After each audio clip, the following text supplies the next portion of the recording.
Hi guys, இப்போ நம்ம பார்க்குறது செம்மையாக அட்டகாசமான ஒரு பிரேக்ஃபாஸ்ட்டு தான் வந்து பார்க்குறோம். பிரேக்ஃபாஸ்ட்டு வந்துட்டு நான் வந்து பட்டர் வச்சு ப்ரெட் ரோஸ்ட் பண்ணிட்டேன்.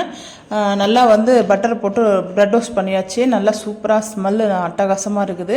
அதுக்கப்புறம் நம்ம வந்து பீட்ரூட் துருவல் வந்து பட்டர் வந்து செஞ்சு வச்சுருக்கேன். ஏன்னா பட்டரில் தான் நான் வந்து பீட்ரூட் வந்து எப்போவுமே செய்வேன். எனக்கு ரொம்ப பிடிக்கும் பட்டர் வச்சு பீட்ரூட் துருவல் வந்து செய்கிறது. மசாலா ரொம்ப சிம்பிள் தான். பட்டரை வந்து நம்ம போட்டுட்டு அதுக்கப்புறம் பீட்ரூட் துருவல், ஆனியன்லாம் எதுவுமே சேர்க்கக்கூடாது.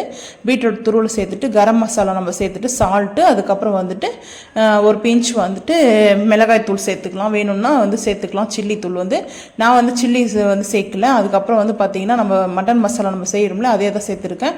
ரொம்ப சூப்பராக அட்டகாசமாக பிரேக்ஃபாஸ்ட் வந்து செஞ்சு முடிச்சாச்சு, சாப்பிட்டோம் ஆச்சு. இது வேறு லெவலில் இருந்தது. டேஸ்ட் வந்துட்டு அட்டகாசமாக. யாருக்கு இது போல் சாப்பிட்றதுக்கு வந்து பட்டர் ரோஸ்ட் வந்து பிடிக்கும் சொல்லுங்கள். ப்ரெட் ரோஸ்ட் வந்துட்டு எனக்கு ரொம்ப பிடிக்கும். தேங்க்யூ.